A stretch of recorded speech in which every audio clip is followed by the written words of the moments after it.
Hello, and welcome to the month of Spooky 2023. Scary stories are a part of life. We've been telling them since the dawn of man over campfires, radio broadcasts, television, and these days, social media. They remind us of our own mortality, get our adrenaline going, and send chills through our bodies that, well, we just can't explain. During this month, you can expect the unexpected, hear the unbelievable, and witness stories that will stretch your imagination. Why? Because that is what we do here at Ron's Amazing Stories. So settle in for the spooky and be prepared to be taken away from today.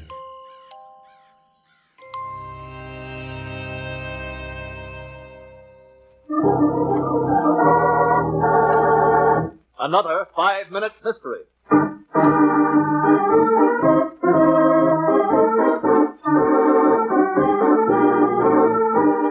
This 5-minute mystery is being brought to you by the 2023 month of Spooky. Oh, Ron, does this mean a spooky FMM story?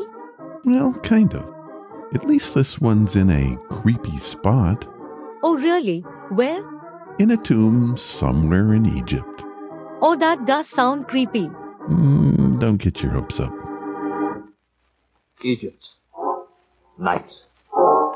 Silhouetted against the amber sky stands the cold and foreboding tomb of Prince Fede Ki-Am. At the entrance of the tomb stand the figures that compose the Campbell expedition. Open, Campbell. Good. Well, gentlemen, are you all ready? We are, yes. Good. Dr. Martin, you go first. As you wish. I'm right then, yeah? Right. Bill Crane. Yes, sir. And I'll take up the rear.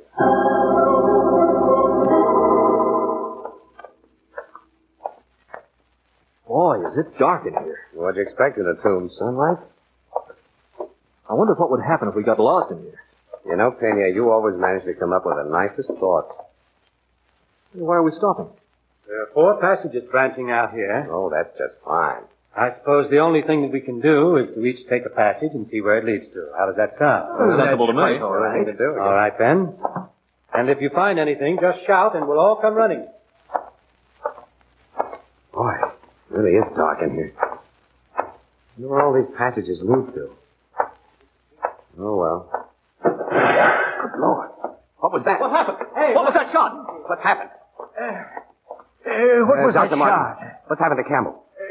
He's been shot, I guess. I was exploring that other tunnel when I heard a shot. I came running and found Campbell like this. But who shot him? He must have shot himself. But his gun is still in his holster. Yes, he must have tripped on this loose gravel, and the gun went off when he fell. Well, come on. We can't let him lie here. Help me carry him out. Well, gentlemen, I've examined him. And? I was right. The bullet I took out of his body was fired from Campbell's own gun. I'm sorry to hear you say that. Why? What do you mean? Just that I'm holding you, Dr. Martin, for Campbell's murder.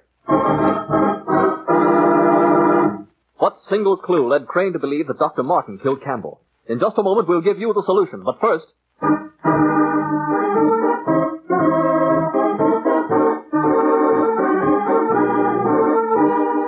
I thought Campbell sounded a bit off when they caught up to him in the tomb.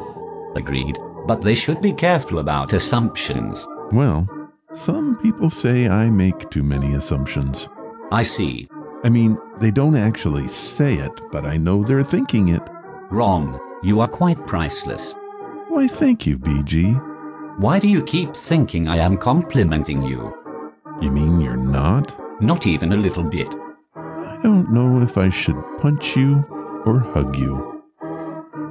I would prefer the punch. And now, back to our story. But Campbell wasn't murdered. He shot himself. That's what you try to make us believe. What do you mean? Just this. You said Campbell shot himself when he fell.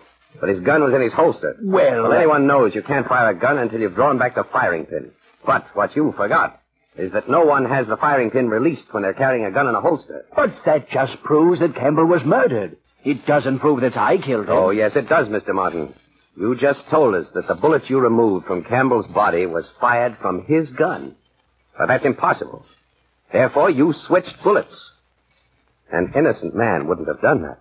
No, Dr. Martin. That one clue proves that you and you alone murdered Campbell.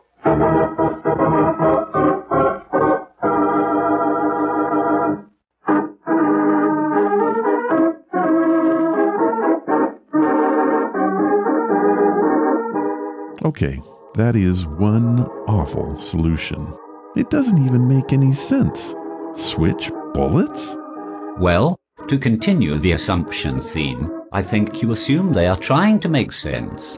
So I should just assume that there's no point to this story?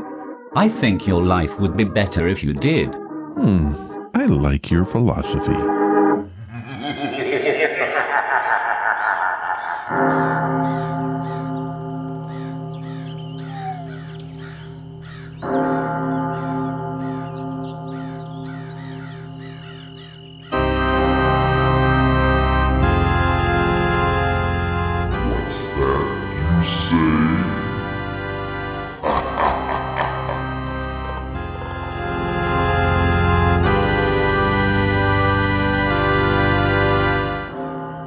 Hello and welcome to the podcast.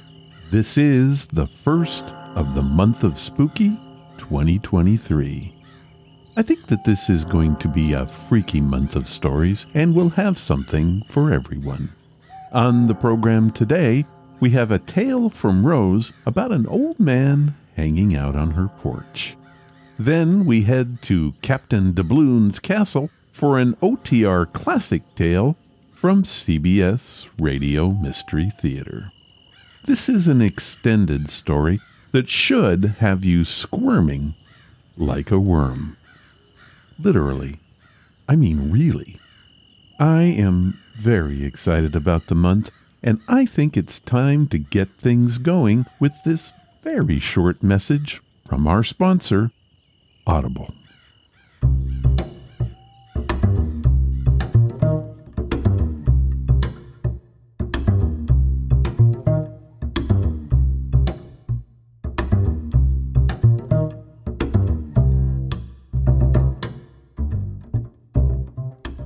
Did you know that Ron's Amazing Stories is sponsored by Audible? Audible is home to over 180,000 audiobooks, any of which can be yours. All you have to do is sign up for a 30-day free trial, and Audible will give you a free book and access to their original content. To download your free audiobook, go to audibletrial.com/Ron's Amazing Stories. Thank you, Audible. And now, it's time for your stories. These are your stories, sent by you, for you.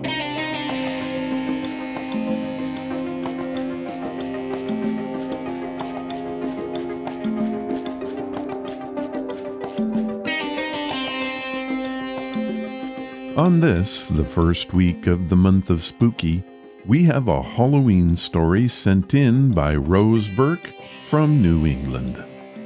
Rose wants us to know a couple things. First, her family has lived in their ancestral home since it was built in 1803. Second, she and her husband took ownership of the place from her aunt in the fall of 1997. The house has been burnt down once and renovated over 20 times, the largest in 1915 with indoor plumbing. It has creaks, groans, foundation problems, and yes, ghosts. Rose says that there are so many stories that she is writing a book titled This Old Ghost's House. Also, she wants to share the opening story with us that she has titled Our First Halloween. Here is Rose's story. We moved into the house at the end of September. My aunt had died and left the home to my sister and myself. My sister decided to let us buy her half, and it became ours. We were elated and moved in as soon as possible. There was no activity that first month.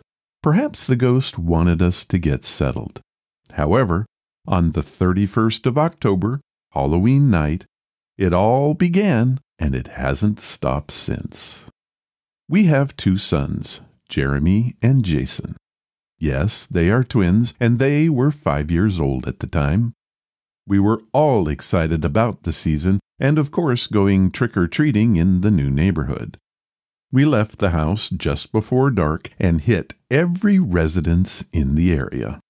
The haul was impressive. When we returned home, there was an old man sitting in the antique chair on the porch.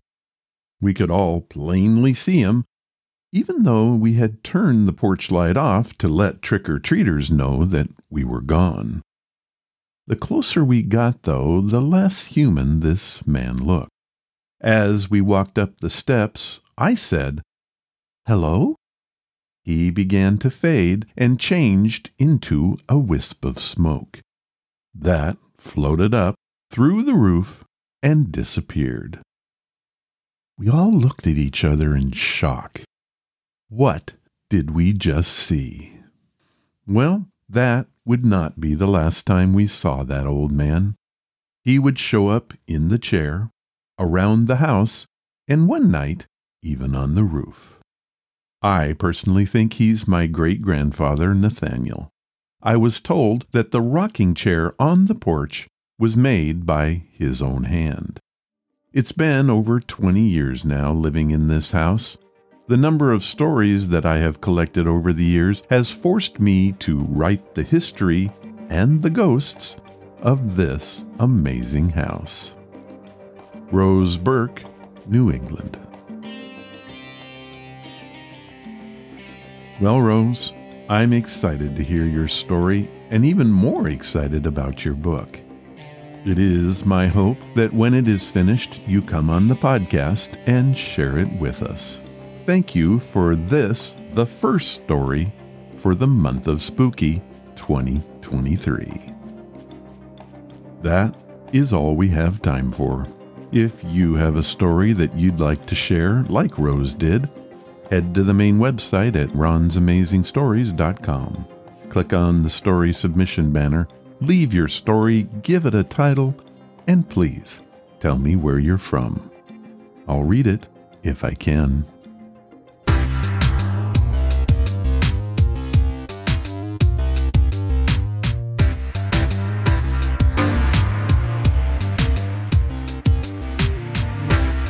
Our featured story for this time is The Stuff of Nightmares. I'd tell you more, but I don't want to spoil the surprise. I will say this. Sometimes science gives us amazing breakthroughs. However, this time science may have just produced a monster. The story is titled The Horror of Dead Lake.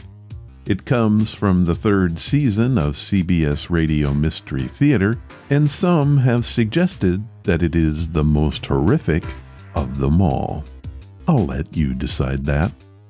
Upon hearing of their inheritance, Claude and Polly Baxter are thrilled to be the proud new owners of Captain Doubloon's castle and its mysterious lake.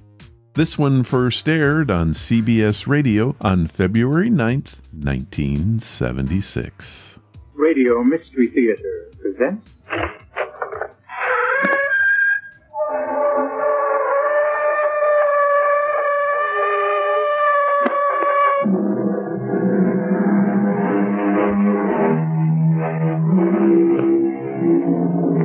Come in.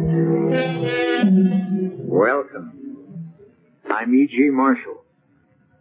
Do you believe in monsters? They exist, you know. The Irish giant in the Museum of Trinity College, Dublin. Dwarfs, which are stronger and live longer and usually have strong passions and acute intellect. The fabulous monsters of Guyana near Lake Parima, sketched in 1663 by Joost Segelman in his collection of voyages. Those are just a few examples which will lend credence to the story we're about to hear. I saw it, Billy Lee. I saw it. I saw the thing. Take it easy. You're shaking like an aspen leaf. How come you even went near Dead Lake? Well, you know better. Things disappear there. What got into you? One of my heifers wandered away. I saw him grazing down toward the lake. I just plumb forgot about the stories and went after him. When I got within 100 yards of him, the heifer was on the shore, drinking. And that's when it came out of the water and grabbed him. The heifer disappeared. He bellowed, Billy Lee. It was horrible.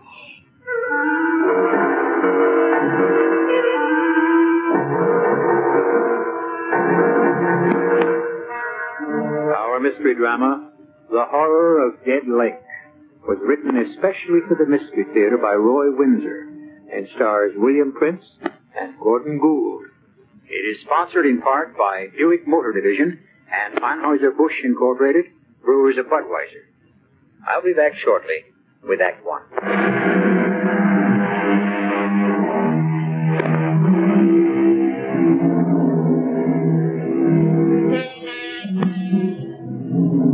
Since the earliest times, monstrosities have attracted attention and have engendered the cloying fear we experience in the presence of the unnatural. The Loch Ness Monster, for example. Is it fact or fiction?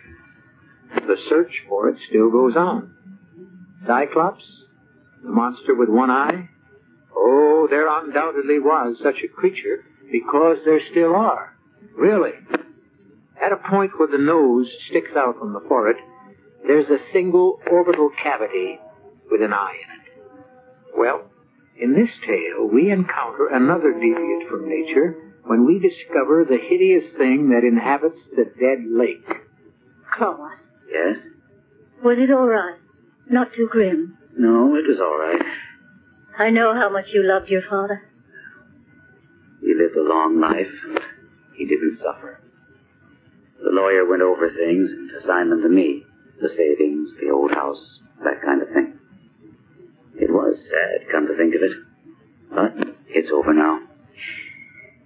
You know, Polly, there's something I never told you because I'd forgotten about it. So had my dad, for that matter. Oh? A castle in space? A map where the treasure's buried? You know, you're not so far off at that. My dad left me 50 acres of land near a small town in Florida, Orisville. 50 acres? Mm-hmm. And with land down there selling for a fortune? Well, not this land. There's something funny about it. A long time ago, back in the early part of the 18th century, a certain Silas Baxter, an ancestor of mine, was, I kid you not, a pirate. Claude. He must have run a pretty good ship, because when he left the sea, he bought those 50 acres and built himself a castle.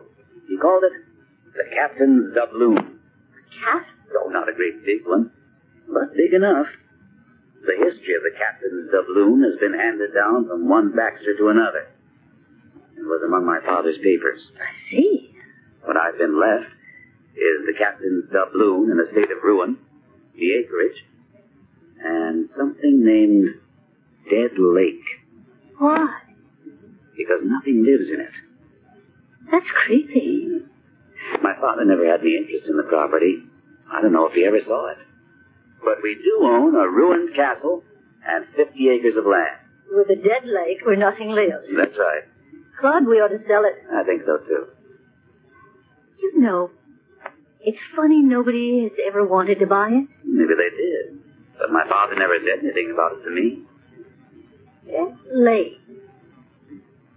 Claude. Yeah? Let's go see it. You mean it? Sure. Florida's no big trip from Philadelphia. Can you get time off from your job? I think so. I could take off Friday, and we could have most of Friday and the weekend. I can't promise anything, Polly. The Captain's Doubloon is a ruin. Maybe the acreage is worthless. But what about Dead Lake? I'd like to know why it's dead. Wouldn't you? Yes. Tell you what I'll do. I'll telephone the lawyer who settled my father's estate. Maybe he can give me the name of someone to see when we reach Orisville. I don't think Orisville is much more than a widening in the road. I'm so excited. A deserted old castle. A dead lake. Makes chills run up and down my back.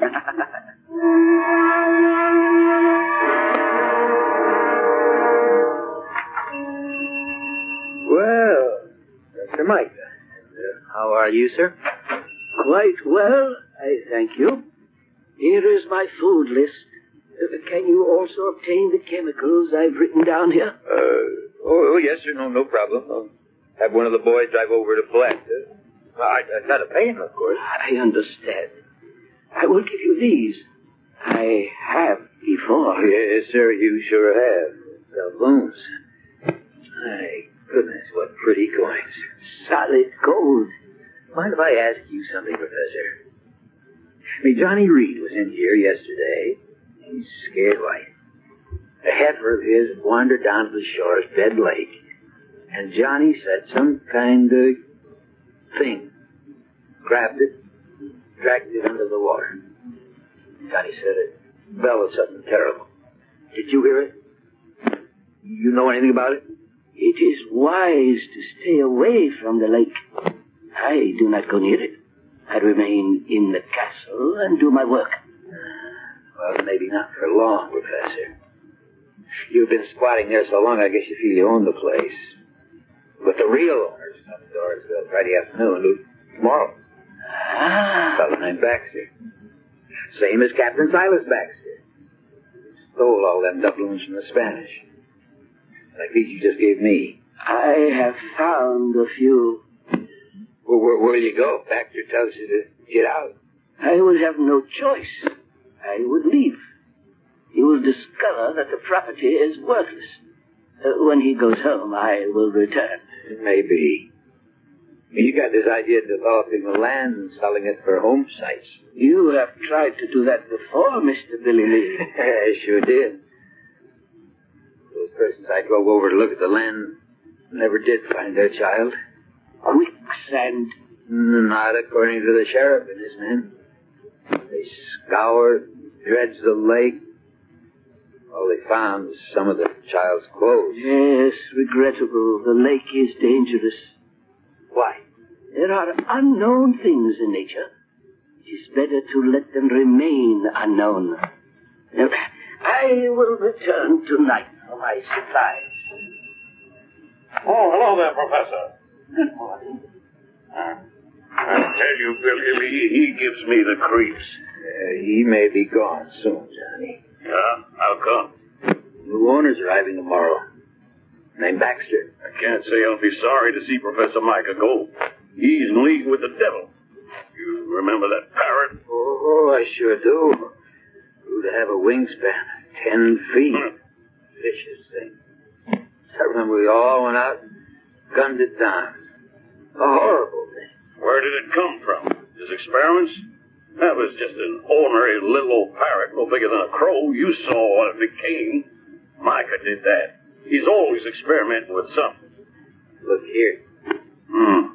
More doubloons. Wonder how many he's got. Just a few, he says. Old Silas Baxter's supposed to have had thousands of them. But even if that old room's full of them, I wouldn't go near it with an army. You gotten over your scare? No, and I never will. That was the awfulest thing I ever saw, that poor heifer being pulled under the water by some thing. What did it look like? What I saw of it was a kind of red color, round and fat, and it had horns kind of sticking out front like feelers. There ain't no such thing, Johnny. Back up on that, Billy Lee. I saw the thing. You say the new owner's showing up tomorrow? That's right. His wife. Staying in my room's upstairs. You take them over to their property? Well, I expect so. Then let me tell you, stay away from the lake and keep them away from it, too.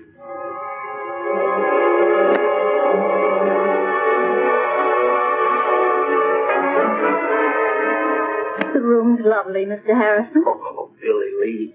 Well, I'm pleased you like it, Baxter. It's fine. I like your store, too. Oh, it ain't much. Just a general store. Got just about everything in it that poked around your teeth. Well, it's very nice. Not bad for a one-horse town. Dorisville isn't much, but those of us who've been here all our lives, we like it. You want excitement, you Alaska close by. St. Augustine's only 40 miles away. Nice country. We landed at St. Augustine and drove down. I enjoyed it. There's lots of pine, isn't there? Oh, sure is. Paper pulp. It's big business down there. And cattle. He's a rancher now.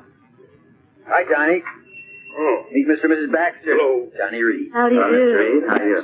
You really interested in the captain's doubloon, Mr. Baxter? Well, I don't know. It's my property.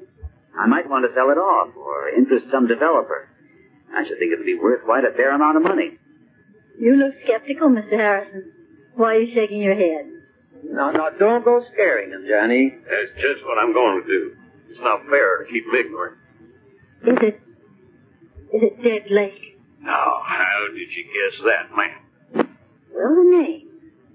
There's something spooky about a lake that's dead. It's dead all right, except for one thing. There's something in it. Something I saw with my own eyes. And it's really something terrible. Oh, come on, Mr. Reed. I don't blame you, Mr. Baxter, for looking at me as if I'm escaped from the mental home.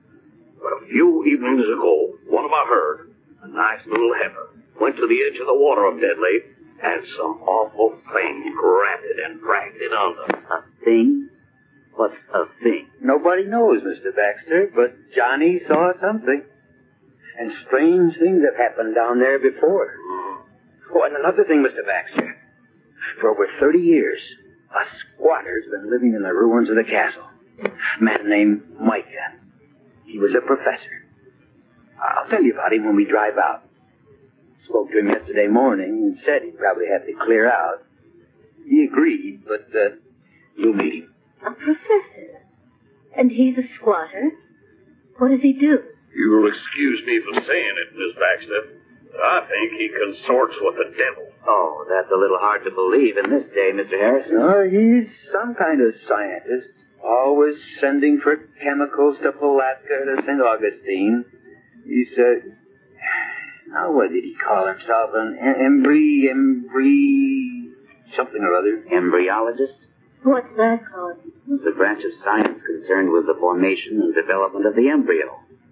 Teratology is the study of deviations from the normal. By golly, that explains the parrot with the 10-foot wingspread. What? It's the truth. I can swear to that, Mr. Baxter. Half the village went gunning for it. We shot it down. Oh, it's not possible. Yeah, neither is that thing that lives in Dead Lake.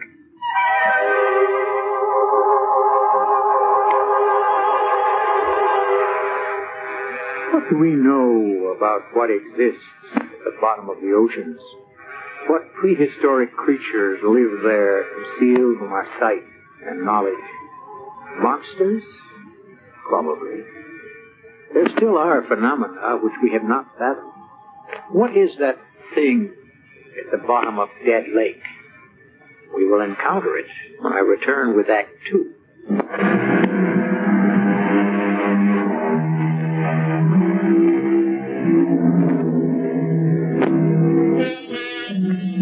The subject is monsters.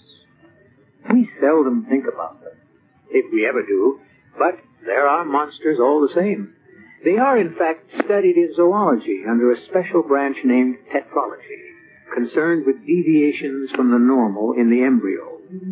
When deviations occur, the result can be a monster. Primitive man believed that a monster was the result of a woman's pact with Satan. Nonsense, of course. But the fact of the monster remains. What beautiful little birds you are. Which one of you will it be today? I have grown attached to all of you, but it must be an immutable law of nature. One feeds upon another, and that is how I learn. And that is what I live for, to learn. The great plant must live, and it is a carnivore.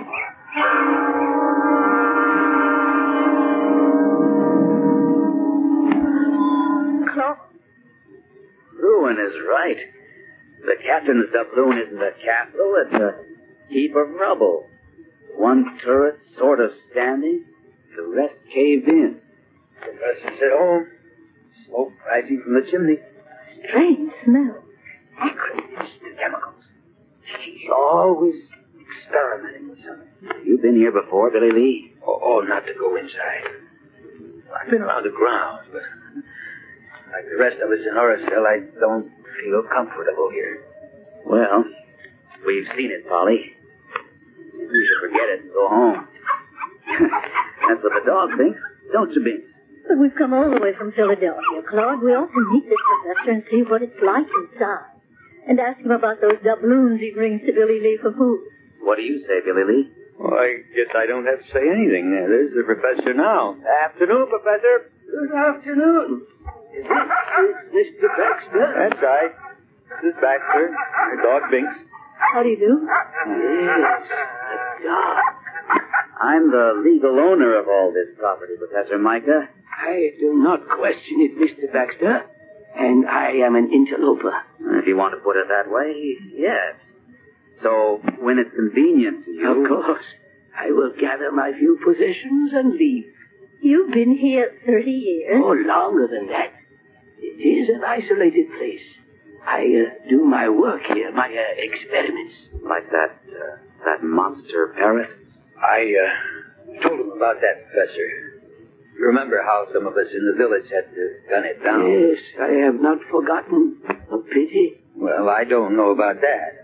Killing sheep, almost dragging off a child. The destruction of a master's scientific achievement, a phenomenon, proof that experiments in tetralogy can produce new breeds of animals that could change the face of the earth. I wonder if we might see the inside of the castle. You are the owner. Well, I don't want to inconvenience you. It is no inconvenience, but I caution you, do not wander away alone. I have experiments in many stages of development. Some of them are dangerous. A Venus flytrap is one of them. Though I know about them, they eat flies. Interesting little plants. Carnivorous. Follow me. It would be wise not to bring the dog. I'll take him back to the car, Polly. No, let me. Come on, Binks. Hey, you folks get your fill of the castle. No, I'll be outside. Come on. Come on, Binks.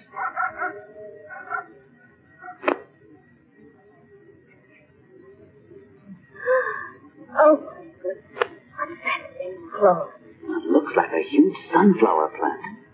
And look at those pouches at the end of its leaves. They're bigger than a pelican's pouch. Much bigger and much more dangerous. It is a Venus flytrap. It can't be. They're small. But by controlling its growth from a seedling, I have created a new species. It is very powerful. Look, Polly. It's leaning toward me. And it's opening up. Claude. Do not approach it, Mr. Baxter. If it should seize your arm... Oh, that's horrible. Claude, stay back. Well, that's the first thing that will go. I'll take an axe to it. Let's get out of here, Claude. You live here, Professor? Yes, in the ruined tower. This is my plant room. Is there a basement? Yes, but except for me, the dungeon is unsafe. You've got more things like this down there? My experiments are varied. Professor, please clear out as soon as you can and destroy these experiments of yours. That's Binks. Claude, that's Binks. He sounds like he's being killed.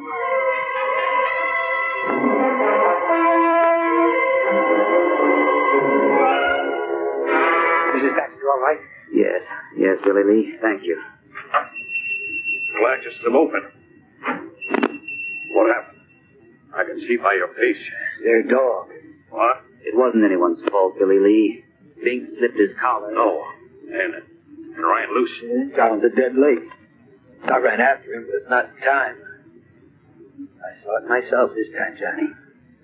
It rose up out of the water, a round, huge, slimy thing, and dragged the dog into the lake. What is it? What is the thing? I never saw anything like it in my life.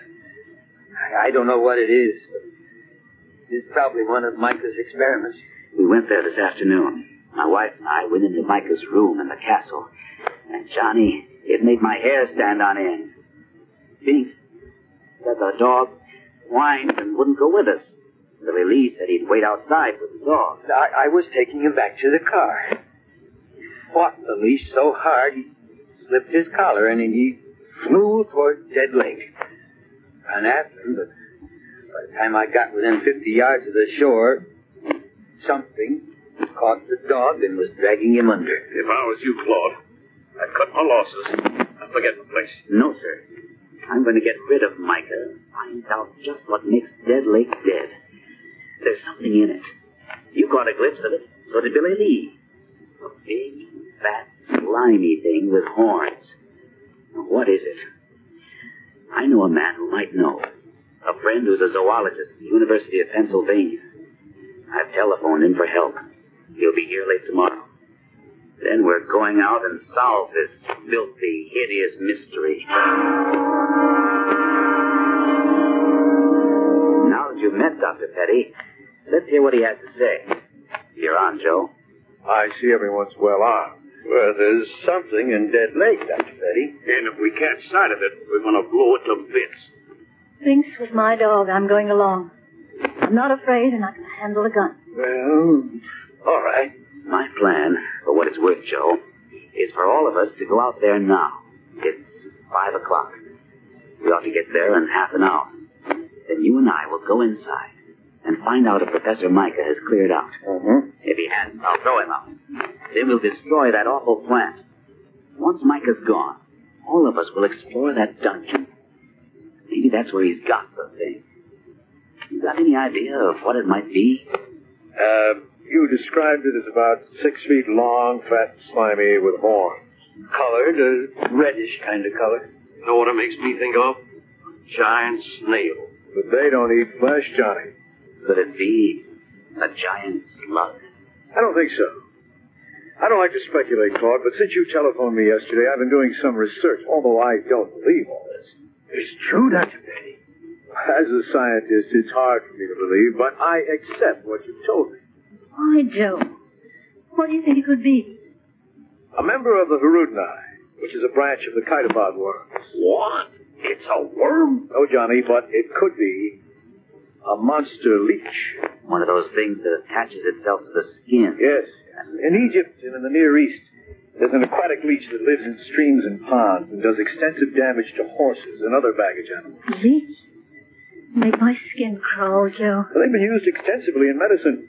In 1832, France alone imported over 50 million of them for bloodletting. And you think that's what the thing is that's in Dead Lake? It's hard to say, Billy Lee, but you've described the leech.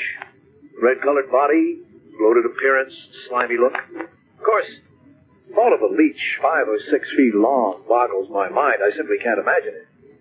But if that's what the thing is, it could kill anything. Once those enormous suckers have attached themselves to any blood animal, the animal would be dead in minutes. Well, let's get started. Yeah, we'll take my pickup, Chuck. We've got an arsenal. Hey, dynamite. Dynamite? Sure. If we don't see the leech, maybe we can find where it lives. And that's how I blow off this cape. People around here have a score to settle with that monster.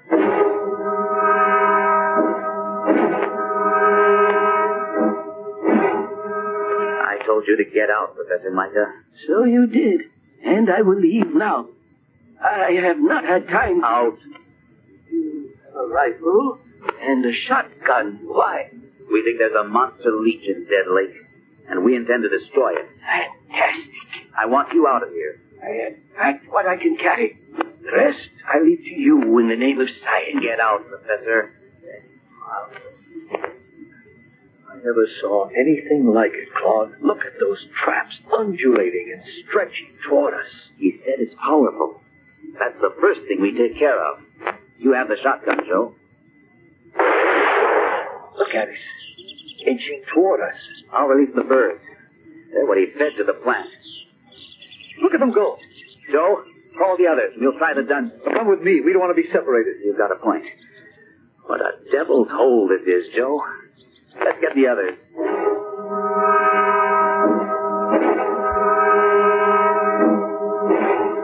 Glad I brought the axe. You see that thing trying to wind itself around me?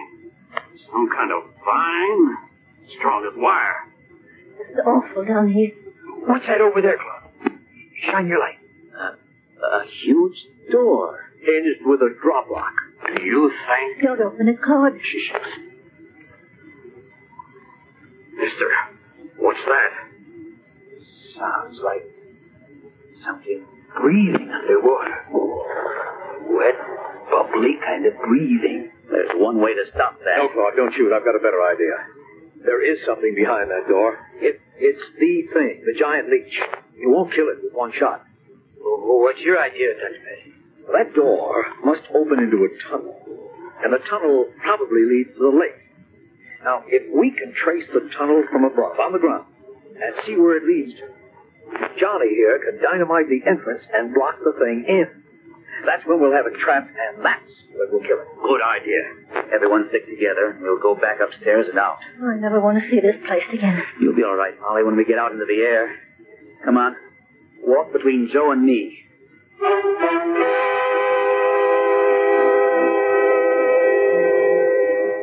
Is it possible? In nature, most things are. And nature, with a prod from an experimental scientist, has created a monster. A giant, predatory, hideous monster leech. I'll be back shortly with Act 3.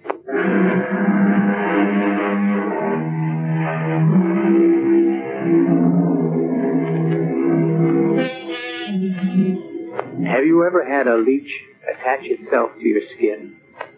It happens not infrequently in many freshwater lakes. They're small and they can be flicked off with a finger, but the experience makes one shudder. Imagine the horror, then, of speculating that what Professor Micah has bred, the thing that has made the dead lake dead, is a gargantuan leech. I'll get the dynamite. Hand me the rifle, Billy Lee. Sure. I'll grab the shotgun. Oh, here's the other one for you, Dr. Petty. Right. Joe, let me carry it for John. I'd appreciate it if you'd stay with Polly. I'm all right, Claude. It's just being in that filthy basement. No way, Polly. You're going to stay by the truck and Joe. Claude? No, absolutely not.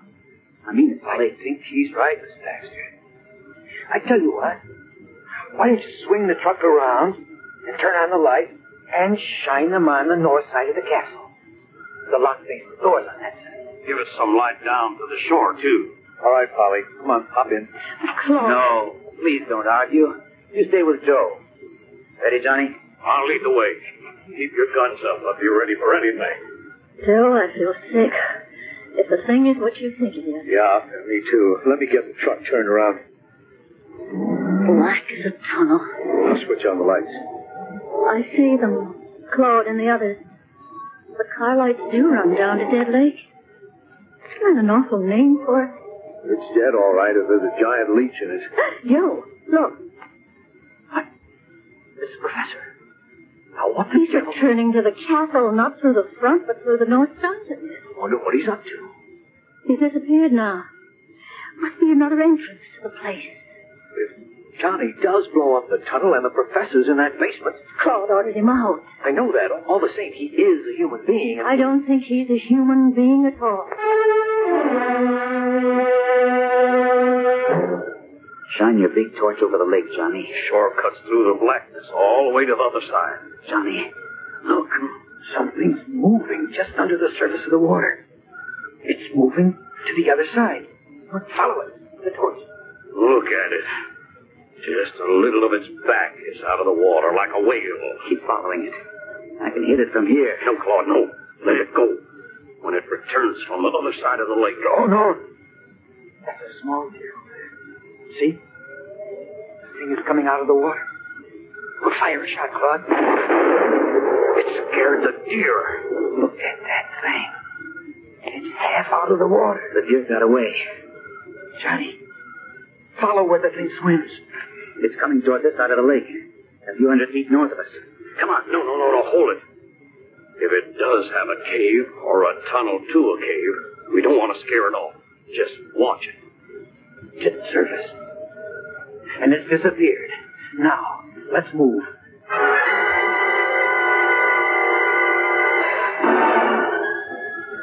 All set, Johnny? Yeah.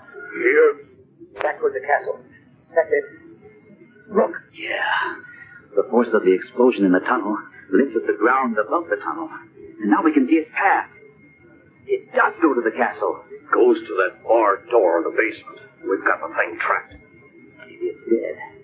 That was a terrific blast. We got to make sure, Claude. There's only one way to do that. We have to open that big barred door.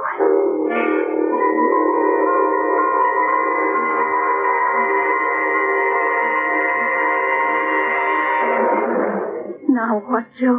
I don't know. There was a big charge of dynamite. They must have found the tunnel. What about the thing? Dead, probably. Just the force of the detonation could kill it, but I don't know. Look, they're coming back. Maybe they'll tell us. There, I got their attention. Is it dead? Claude? Is it dead? I don't know. We hope the explosion caved in on the thing and killed it. But we don't know. And there's only one way to find out. We have to go back into the castle. Oh, no. We have to, Polly. You saw it. Enough of it, Joe. It's a leech, all right. A monster leech. How big, Claude? At least 6 feet long, round as a hippo, and reddish in color. When it came out of the water, it writhed like a snake, and its blood-sucking cups, or whatever you want to call them, were bigger than $50. It's the most revolting creature I've ever seen. How in heaven's name did it ever come about? Experimental breeding and crossbreeding. Professor Micah developed gigantism in some strain of leech until he achieved one with monster size. Well, why would he want to do something like that? All scientists, Billy Lee, are fascinated by the subject of life. How it can be controlled and developed. He's in there, Claude. In the castle. Micah? That's right. The headlights from the truck picked him out just as he disappeared through some of those big stones on the north side. Well, then, we may have killed him. The blast. If that blast blew open that hinged door... Come on. Let's see where he went in. We'll follow him. Leave the dynamite detonating box here, Johnny. Grab his shotgun. You told him to get out, Claude. Why would he want to come back? Joe, I'm afraid. Now, you stay here with me. There's nothing we can do to help. But if something should happen to Claude, and it was my idea to come down here, he didn't want to.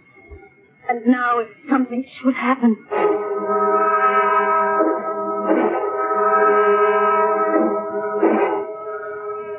That could be it. See where I'm shining the torch? Yeah, it could be. Just about wide enough for a man to squeeze through. All right, follow me. Hold it, Claude. You bring up the rear. Now, wait a minute. I'm not going to have you risk your lives any more than you already have. Billy and me have the shotguns. Much more effective close range. You bring up the rear with your rifle. Right, Billy Lee? Right. I don't know what to expect, but whatever we find, it's bound to be close range. Let's go, Johnny. This place is a house of horrors. Ought to be burned to the ground. It will be, once we know that the monster leech is dead. It's Micah from that big room in the dungeon. Have your gun cocked, Johnny. And go slow. Look. Oh, good Lord. The leech. It's all over him. Move back, Johnny. Micah's dead. The leech is all over him. Shoot, Johnny.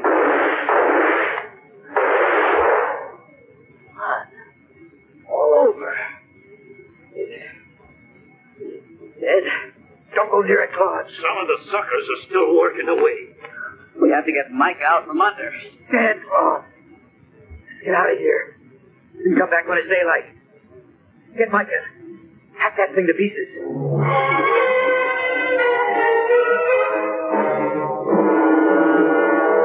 Joe, I can't stand it. Just have to, Polly. We're not leaving this truck. But those gunshots, what if they run into? I can't guess. You can, but you won't. What if that blast of dynamite blew out that hinge door? If the thing wasn't killed in the tunnel? Hold it. They're coming out of the front of the castle. See the flashlights? They're safe.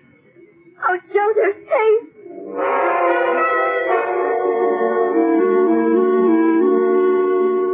Are you all right, Polly? Still feel a little faint. When you saw Claude safe returning to the truck, you passed out. I remember. Joe was right. Professor Micah had developed a giant leech. It lived in a tunnel which ran from the shore of Dead Lake up to a cave near the castle. When Johnny set off that blast of dynamite, the tremendous repercussion broke the hinges of the door into the cave, and the leech got out. Micah was there in the room. He was probably stunned by the blast. That's when the leech grabbed him. There was nothing we could do to save him. It must have been awful. It was a nightmare, Polly. We're returning there in the morning. So am I. Polly. No, Claude. I got us into this, and I'm going to see what's in that room.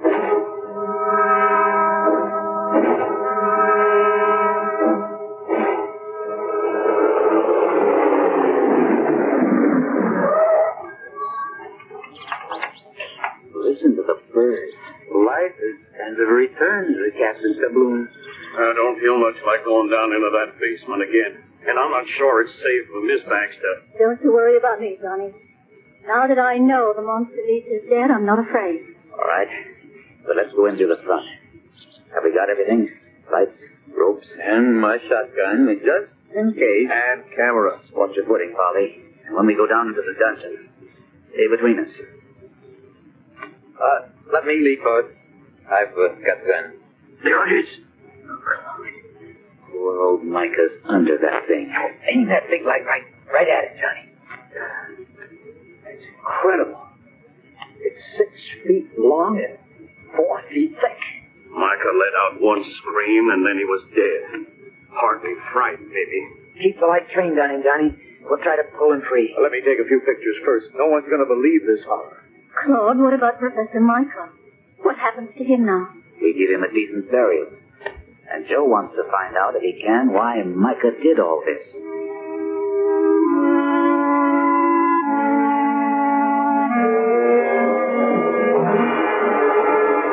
Billy and I searched the castle. One tower, still partly standing, Micah had a room and his books and a small laboratory. Yeah, there were a lot of papers and chemicals. But the real discovery was this diary. It goes back 40 years, back to 1931, in fact. Under an October date. Listen to what Micah wrote. Today, I was discharged as an assistant professor of zoology because I was consulted by a friend whose son was certain to die from acutitis. I urged the man's doctor to attempt a transplant. The doctor was repelled by my suggestion. I explained that in zoology, I had conducted many experiments in which I have saved small animals with various organ defects. My suggestion was rejected, and so was I. I have left. I intend to continue my experiments somehow, somewhere, south probably, but at least I will have the climate in my favor, and one day I am convinced the name of Micah will be honored for his proof that life can be prolonged and improved. There it is. And a lot more. Poor man. He wasn't really mad. He just felt rejected. And because of his bitterness, his experiments became grotesque. Through that huge parrot, for example, he intended to prove to skeptics that man's magic, science, could reshape mankind and his environment. He was an intellect, and far ahead of the time in which he lived. And the giant leech? Like the parrot, another proof of what Micah maintained. Control of life. And both got out of hand. I'm going to publish Micah's papers, Claude.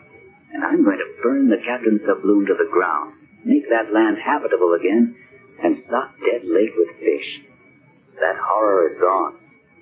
Nature, with a little help from me, will restore it.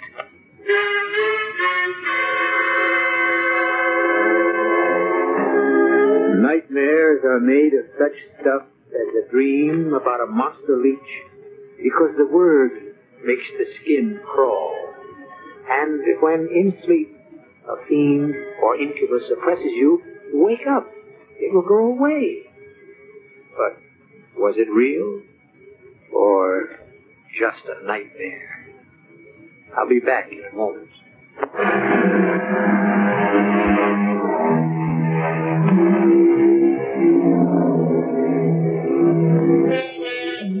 It is foolish, I think, to dismiss anything. What Was it conceivable years back to imagine men walking on the moon? Is the notion of a huge killer shark unimaginable? We know a great deal about Earth, something about the universe, but isn't anything, or almost anything, conceivable?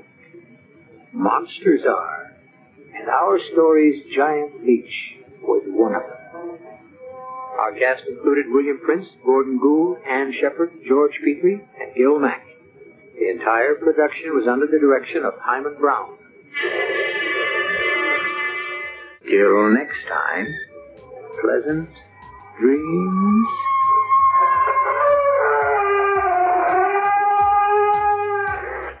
That one was somewhat graphic with its horror. I can't even imagine being eaten alive by a bloodworm, let alone a giant one. Not a good way to go. The character of Polly Baxter was played by Ann Shepard, but that was not her real name. She was born Shendell Kalish and was an actor of stage, old-time radio, and in film. She was also known as Judith Blake, Ann Preston, Judith Preston Blake, Ann S. Sheps, and Ann Shepard Mann. Why so many names? Well, she was a victim of the infamous Hollywood blacklist. That was a list of media workers ineligible for employment because of alleged communist or subversive ties. When I tried to find out why she was blacklisted, I couldn't find any answers. I do know this. She ended her career becoming a professor at the University of North Carolina, Chapel Hill. How about that?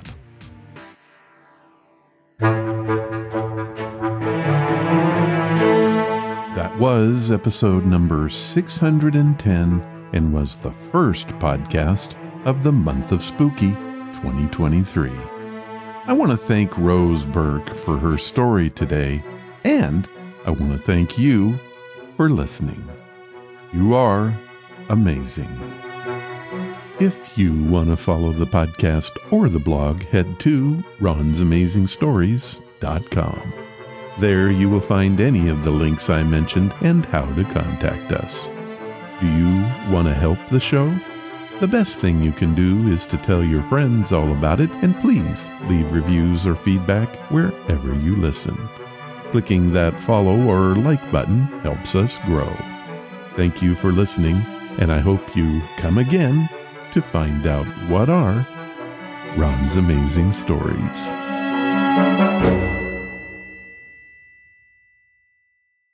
All of the vintage audio used in the podcast is believed to be in the public domain. Ron's Amazing Stories does not own the rights to any of the old-time radio used here. If you hold the rights to any of the shows played, please contact us immediately at ronsamazingstories.com.